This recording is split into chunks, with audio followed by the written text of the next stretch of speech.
Let's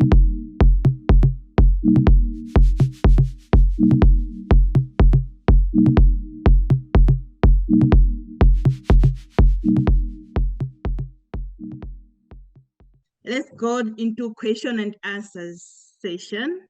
And so how we are going to do this, I'm going to read one question from the chat, and then we get one hand and we'll go back. We'll just be going like that from the chat to live. So if you have a question, please raise your virtual hand, then I'll call you up. But to start with, there is a very interesting question in the chat, which was the first question. Of course, Mike already answered it, but then I think we can just read it out again.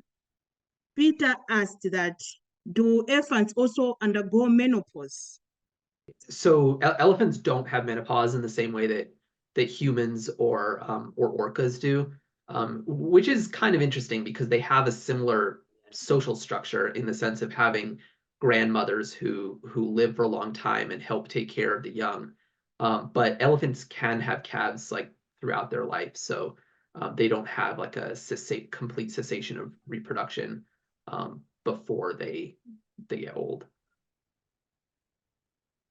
That's very interesting. Okay, so now we should get a hand from Jasper. Matty Jasper, would you please unmute and ask your question? Hi guys, thanks for such an amazing talk. I've really enjoyed it. And I just wanted to ask, Michelle, your last point on your last slide was corridors. And I'm just intrigued.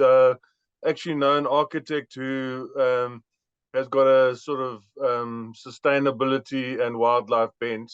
And he's kind of plotted out some proposed corridors to try and keep the migrations going.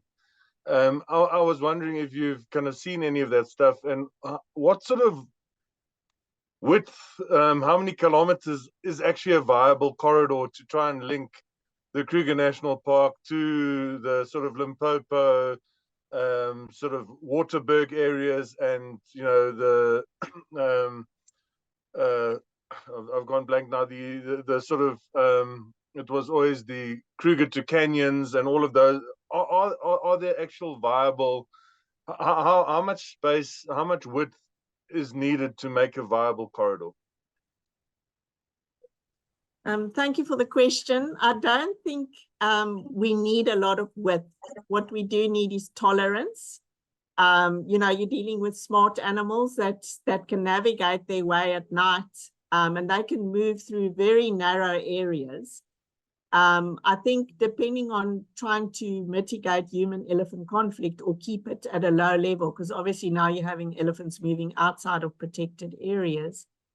I think it's really, really important that we work on building tolerance, and because elephants can move over long distances along corridors, but you maybe don't want to keep them and let them become safe in corridors. Corridors should be passageways for them to reach different areas. So if you go and put up a whole lot of water points in corridors, I think you're going to increase human conflict.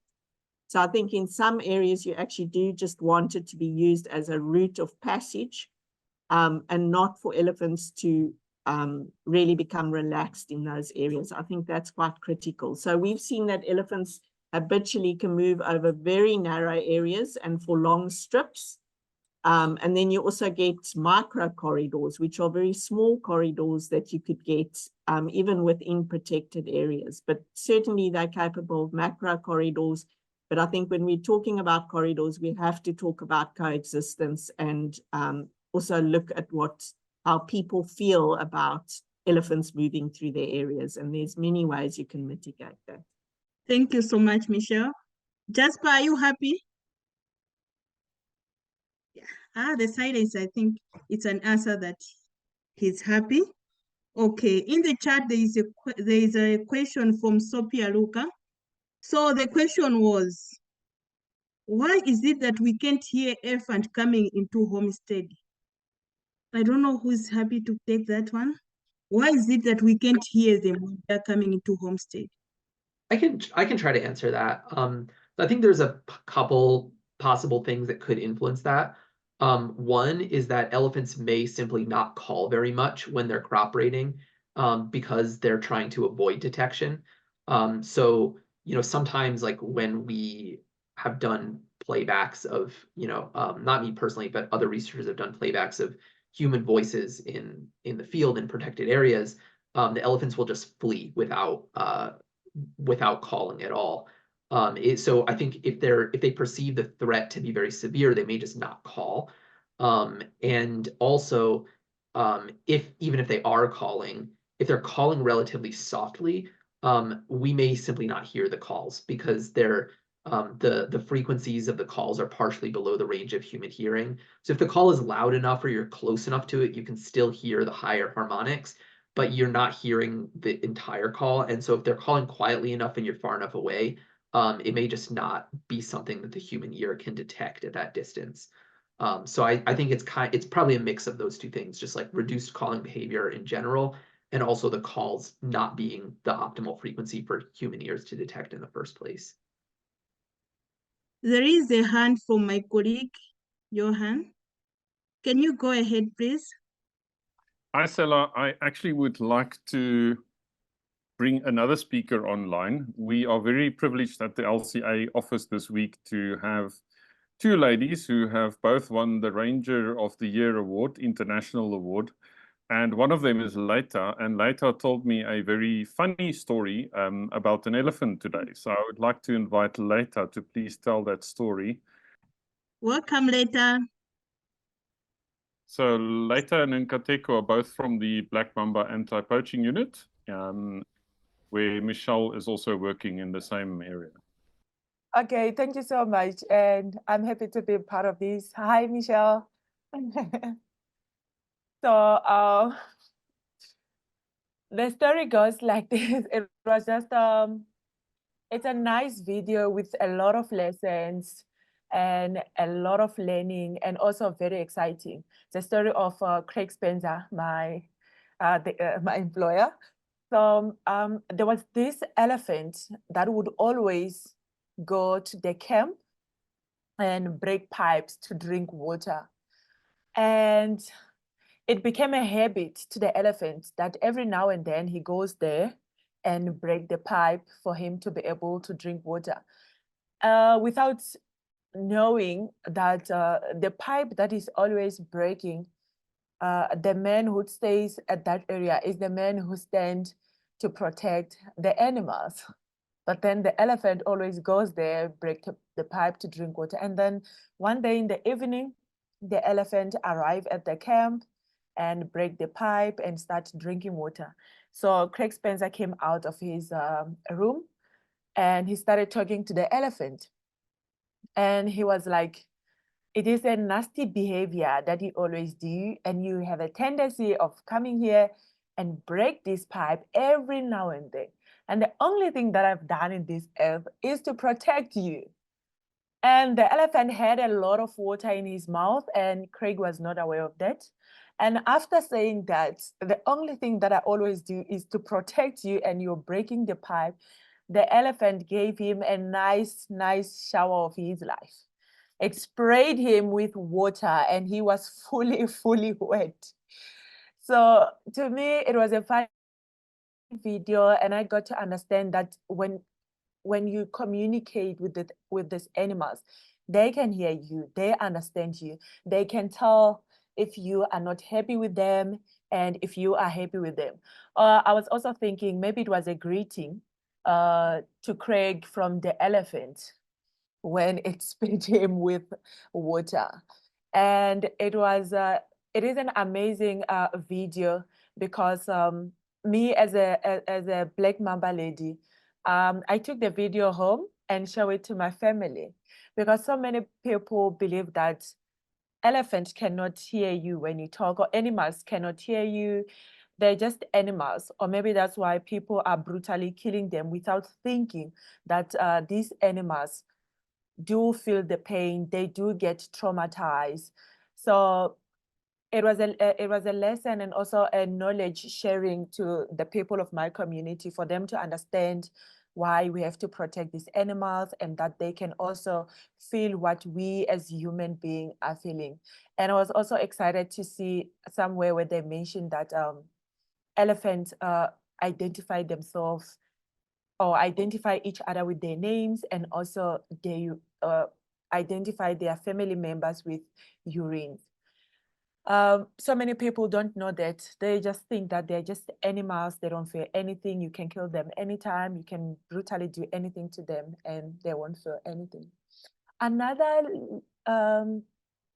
trick that we did, that was a few years back. We heard from our grandmothers that elephants can tell when a woman is on her period. And with my colleagues, we were like, let's try it.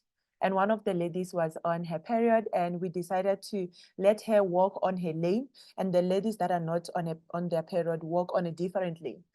And we did that because we saw an elephant on mast. And that elephant followed the lane that the lady who was on her period was walking on with its trunk down. So we definitely understand that, these animals understand things more or better than us, or their nose are working better than us as human beings. As it continued following us, we felt like, now it's a bit of a threat. We are disturbing the elephant. And we went into this other house that was close to the road, and the elephant stand at the gate waiting for us to come back. And I believe we waited for an hour for the elephant to move away so we can walk out of that house back to our camp. And the elephant waited there for quite some time until we made another way to go out. So these are the stories that I wanted to share with you, stories that I've learned in the bush while I'm at work. Thank you. Thank you so much. I enjoyed your stories. I was laughing. Wow. Okay, there is a question in the chat from Simon Namoni. Simon, if you're here, can you unmute and ask your question? Simon, are you still here? Okay, his question was, are there any documented cases where male elephants exhibit complex social behaviors similar to females within their butcher head, where they act as females? I'm not quite sure that I fully understand the question. So is the person asking that, do the males also act in a complex way, in the same way as females? Is that the question? Yes, if they are in a butcher's herd, are there some males who behave like females?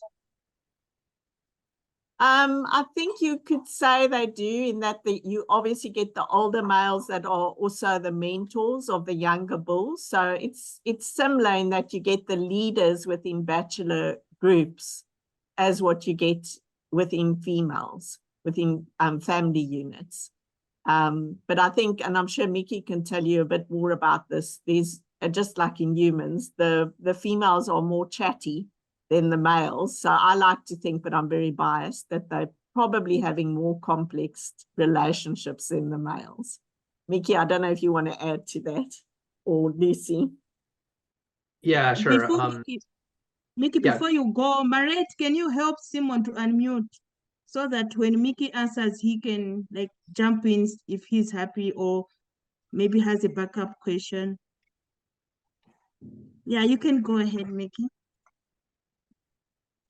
Yeah, so it is definitely true, as Michelle said, that male elephants are far less vocal than females. But they are vocal as well. They do make vocalizations, and actually a paper just came out showing that male elephants produce let's go rumbles just like females do. So they do also coordinate their group movement together with their social companions.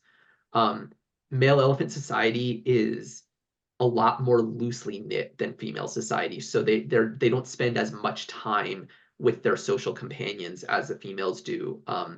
But they still have social bonds. They're just a little bit more fluid than the females. So it is a complex social network that males live in. It's just structured a little bit differently from the female networks, where you have like these very dense networks of females who are closely bonded to their family members, and then a little bit less closely bonded to their bond group members, and then less closely bonded to their clan outside of that. It's not quite structured that way with the male elephants, but they still do have a lot of social relationships, and they do communicate with them, albeit less than the females. Lucy, did you want to add anything to that? No, I don't think I have anything else to add beyond what you said. It's just, I think we're just still sort of learning a lot about the males. So the female social structure, we feel like we pretty well understand that, but the male structure is still, and the male relationships and how that all fits together is still a bit more unknown. But it's as Mickey says, it's becoming increasingly apparent that they do have these social bonds and they do have friendships. It's just, yeah, how that all fits together, we don't quite know yet. It's true that when you're in the bush, always you learn something new from it. The more time you spend in it, the more you understand its language. Okay, so to continue with the questions, there is a question from Rachel. I don't know, I'm not sure if I'm pronouncing the name correctly. Can you please unmute and ask your question? Good evening. I have a question to the panel and then a challenge. Since we have students in the audience as well, how do you avoid being anthropomorphic in the observations that you're doing? Because we have students being trained, doing observations. How will they go about? Because every time you see something, you go, oh, so cute. So what? That's one thing. How do you really assist our students that with the observations they're making, that they sort of being scientific about it? And then to Mickey, are you willing to do a rumble for us? I can try. I don't think it's going to be very good because, you know, the human vocal cords aren't really designed for producing those sounds. But it's kind of like that. That's a little bit what it sounds like, but a lot deeper and louder. I think that was a very good rumble from Mickey. Thanks. Liesl, to answer your question, I think it's something I know I do myself. It's particularly when you're spending my PhD, I work with chimpanzees, and then I've started working with elephants. And when you're spending a long period of time in the field observing animals, you can't help but talking about them as though you're watching a soap opera. And it can feel very easy to sort of fall into anthropomorphism and to sort of view things very much through our human lens. But I think the main thing we then have to remember as scientists is to ensure that our data collection is very robust and that we're sort of following set protocols, things are planned in advance, we know what we're doing, what we're looking for. And when we then come to analyze data, I think there has to be a sort of, well, personally, I think there has to be a bit of an interplay between the sort of using our lens, as long as it doesn't take over, but sometimes it can be interesting and informative to think of it from a human perspective, whilst also trying to, from the other side, thinking very much from just the sort of cold, hard science of it, and seeing how the two sides might oppose and all fit together, I think is always quite an interesting process for me. But I don't know, I think Mickey and Michelle probably have more informative answers. Yeah, I think that's quite a tricky question. Because I mean, I think in science, we've got examples of, and Lucy, you'll probably know a lot about this, but male scientists going to study primates as opposed to female scientists, and the male scientists concluding that they're patriarchal after their studies, and the females that they're matriarchal. So I think we have to just accept we're humans and we're dealing with a species that has a very complex communication system that we don't, you know, we're not even hearing what sounds they're emitting. So there's always going to be a bias. But as Lucy says, you know, if you handle your data in a robust way and you've got proper protocols, I think you can avoid those dangers. But I also think it's sometimes important to use a human lens when you're looking at things. I mean, that's why Dr. Richard Leakey sent 3 females to study the great apes, and he chose them to be non-scientists, and they came up with some of the best studies ever that haven't been matched. So I think we must also be careful of drawing hard lines, because sometimes it can lead to insights if you do use your human lens. You've just got to, I think, as long as you're publishing in peer-reviewed articles where independent scientists are evaluating the robustness of your data, I don't think there's something to worry about. Thank you so much. Now I can see a hand from Paul and Ernest. Paul and Ernest, can you unmute and ask your question?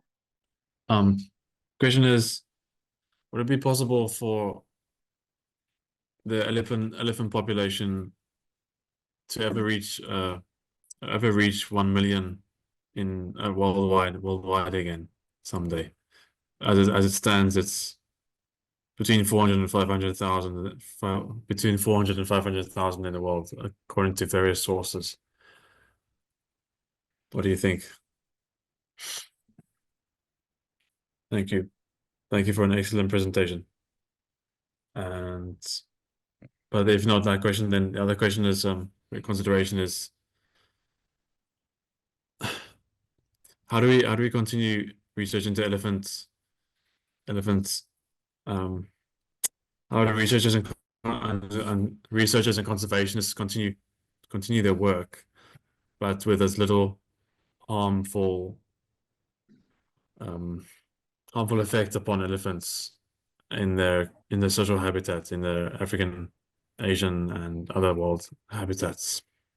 I can answer that first section, and then I'll leave my colleagues to answer the second question, second part of the question. So I do think it's possible. I mean, elephants, they're very adaptable. So they're mixed feeders. They eat grass and browse, which can also help them during droughts. I think space is a big problem, and human-elephant conflict is a big problem. And I think one has to consider whether it's desirable, as human populations have increased with over 300% in the past 100 years, while elephant numbers have declined by about 94%, whether, you know, it's desirable to have over 1 million elephants if the human population is increasing at such a rate. So I think the only way that could happen is if we start thinking of conservation in a very different way, and we fence people in and let animals roam around us and think of novel ways. I mean, I think the Netherlands have proved how much food you can produce just with novel ways of farming. I think that's the only way we're going to do it. But at this stage, there's already quite a lot of human-elephant conflict as is. So unless we turn conservation on its head and we try and think of novel ways of coexistence, I don't know if we're going to go back to over 1 million elephants. Thank you. I'll just come in on your second question about how can we continue research without disturbing elephants. I think I sort of made the point in my talk that one of the studies we did was difficult for the elephants. We were obviously scaring them a bit. But I would say that I think any studies that we do, any experiments like that, and Mickey would have been through similar processes with his, there's always an extensive ethical review process where other scientists will review the proposal and sort of judge whether or not this work should be done and if it can be done safely, and that we're sort of doing it with the minimum number of elephants possible. There's a sort of a play between having, you need to do the trials enough times that you're going to get robust results, but on the other hand, not doing it repeating things unnecessarily and disturbing elephants more than we need to. But so I think there's the sort of, in the planning phase, that's always very important.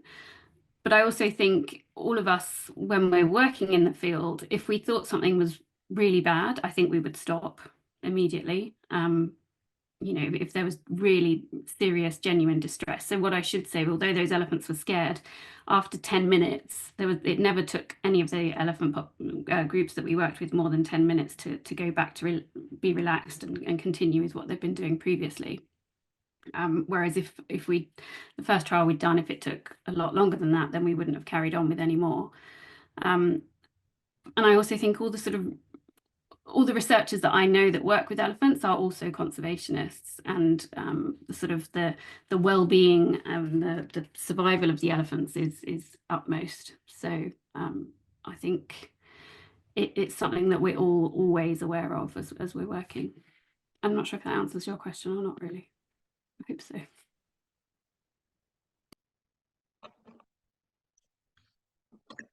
He just gave a sign that, so it shows that he's okay, he's happy. Thank you so much for the great answers.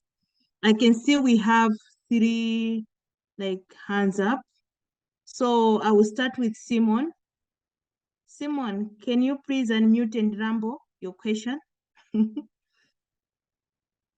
Good evening, all. Can you hear me?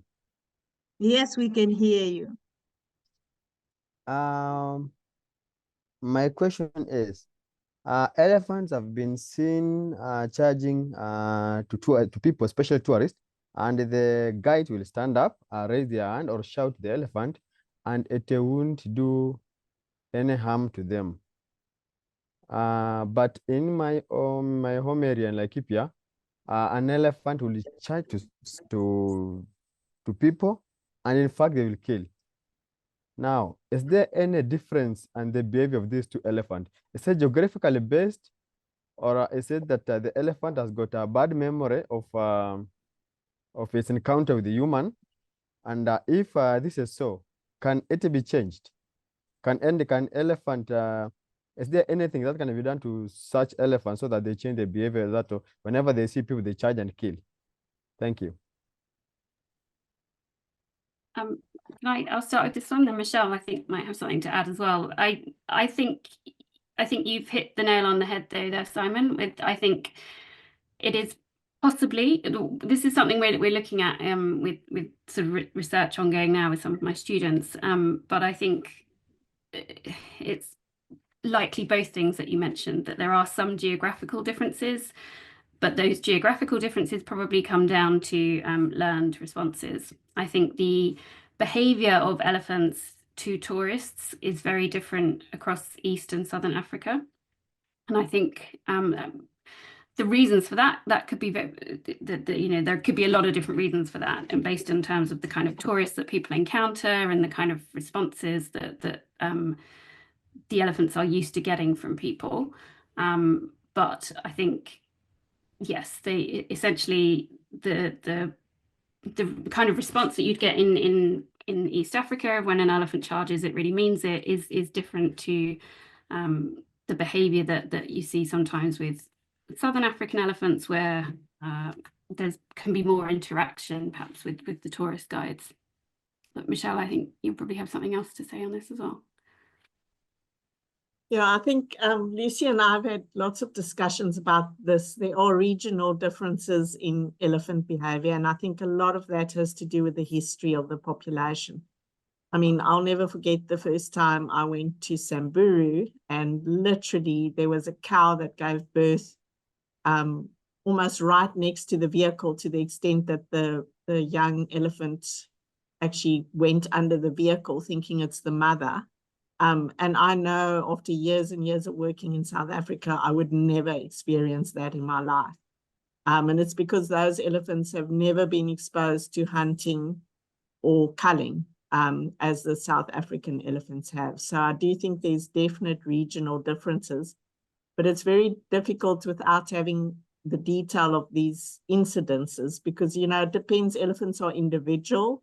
So it depends on whether it was a bull, or if it's a bull that's in must, or what the past experience was. You know, maybe it was a companion that was poached. So it's very difficult to predict how a particular individual is going to react in a certain situation. So I can't really tell you without knowing enough about the different incidences that you're referring to. But I do know for elephants that, you know, if you change an elephant's concentration by startling it, by just changing your posture, in other words, raising your hands, that's often enough to break the elephant's concentration, and then the elephant won't pursue by trying to charge you or kill you. I also know, I mean, it also depends on the guide. I've been with amazing guides like John O'Turner and Alan McSmith, where a threatening elephant, if you just crouch into a position or in a relaxed position, that the elephant doesn't see you as a threat anymore, so it totally calms down. So I think it has a lot to do with the experience of the guide. Thank you for the answers. Thank you so much, Michelle, for the good answer. Now I should ask Cobus Lath. I'm sorry if I'm not pronouncing the name correctly. Could you please unmute and ask your question? Hi, thanks. Can you guys hear me? Yes, we can hear you. Yeah, nice to see you all again, and obviously very chuffed with the talk and the discussions tonight, and really interesting. I've just been wondering a lot of all the times that we spend in the bush, and we know the social structure of the elephant herd and the matriarch and her daughters and so on. But what is the role of the askaris that walk with the big bulls? And I've often wondered if there is a teaching there, if that is a spread of wisdom. Are those young bulls coming from the same clan? Do they come from other clans? And this bull kind of teaches them things, or how does that association start with the big bulls? And is it constant, or do they change all the time? In other words, is there sort of a male learning club as well going on the side? Hello, Cobus, lovely to hear you. I'll start off, and I'm sure Lucy will have quite a lot to add. Yes, the older males are definitely so critical for those younger males to teach them when they should behave in certain ways, also to lead them across corridors often. So there's actually a lot of learning that's happening, and some individuals have very close ties. For instance, that example that I spoke about of Ian and Snap, they were inseparable. But they don't stick together as long as the females, obviously. So I think there is a lot of learning, and the older bulls are very important mentors. But unfortunately, believe it or not, I don't think we've studied elephants long enough and done enough genetic studies to really understand whether bulls from different clans are hanging out together or not. I think we can still do a lot of work on that. And if relatives meet up with each other more often than not. So I think we still need to do a lot of genetics work on that specifically. Thank you. Yeah, Thank you so I'll much. just add to Michelle's answer as well. I think in terms of how these relationships are formed, as Michelle said, we don't really know in terms of the sort of previous family relationships yet. But I know work is sort of beginning on that. But there does seem to be evidence that the younger males almost seek out these older ones. So it seems to be a very sort of active process of finding someone that they can follow and learn from, we assume. And the older males are then very tolerant of that by and large. So I think it's a sort of it's not really clear what the older males get from it, but they certainly don't mind the younger boys hanging around with them. So Interesting. Thank you so much, Lucy and Michelle. So there is another hand from Lisa. Would you please unmute and ask your question? Yes, Dr. Pardo, you spoke about elephants changing the shape of the rumbles with using their tongue and other parts of their vocal tract. Has there any evidence that they are actively teaching calves how to shape their rumbles to create better speech? At what age do the calves actually learn to master all of the different calls? And do they have a babbling stage like some other animals and humans have? Those are great questions. Unfortunately, we don't have good answers for most of them. So I suspect that in terms of like moving their tongue around to change the form and structure of the rumbles, it's probably not something that they consciously think about in the same way that we don't consciously think about moving our, like we don't have to be taught how to shape our lips or our tongue to produce different sounds. We just hear it and then we kind of automatically know how to imitate those sounds that we hear. So I suspect it's probably something similar for elephants, but we don't know very much, if anything, really, about how elephants learn their calls in the wild. Really, like almost everything we know about learning in elephants comes from a captive setting where they're learning artificial sounds that are not, you know, in a natural context. In terms of the ontogeny, like the development of how calves produce their sounds, that we do know a little bit about. So there are certain sounds that calves make that adults don't make, like the cries, for example. That seems to drop off after they're you know, more than about 2 years old. But with rumbles, I believe, if I may be remembering this wrong, but so, you know, take this with a grain of salt. But if I remember correctly, I think that in African savanna elephants, even very young calves will produce rumbles, but in Asian elephants, it usually takes a little bit longer before we start to see them producing rumbles. And even in African savanna elephants, the rumbles that calves make are very different from adult rumbles. Now, that may be just because their vocal tract is physically different, like that it's much smaller, so therefore it's going to be much higher in frequency. Their lungs are smaller, so it will be shorter in duration. But there may also be a learning component to developing normal adult rumbles. We don't know. As far as babbling goes, again, unfortunately, there's no like real good data on that.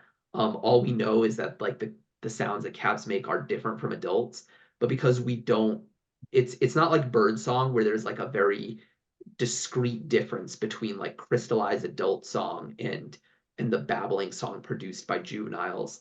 Elephant communication is much more graded than that. So it's not easy to say like this is a normal adult rumble and this is a babbling rumble produced by a calf.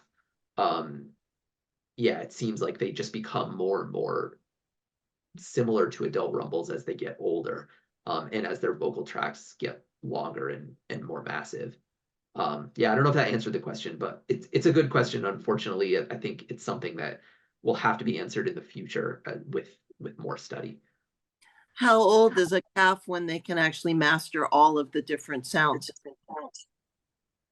Again, it kind of depends on the species, like, and it depends what you mean by mastering. So the challenge is right now, we can't really separate, like so we know that calf rumbles and adult rumbles are different, but we don't know to what extent that's because their vocal tract is just smaller, so they sound different versus they haven't learned the proper call type yet. Like, you know, a human child may, you know, be able to speak fluently, but if you measure their speech, it's going to be much higher in frequency than an adult's, simply because their vocal tracts are their vocal cords are smaller. So we don't know to what extent that's the case in the elephants versus they haven't actually learned the call yet. I say certainly by the time they're, you know, they're like a few years old, they're producing all the calls that adults make, at least in some sense.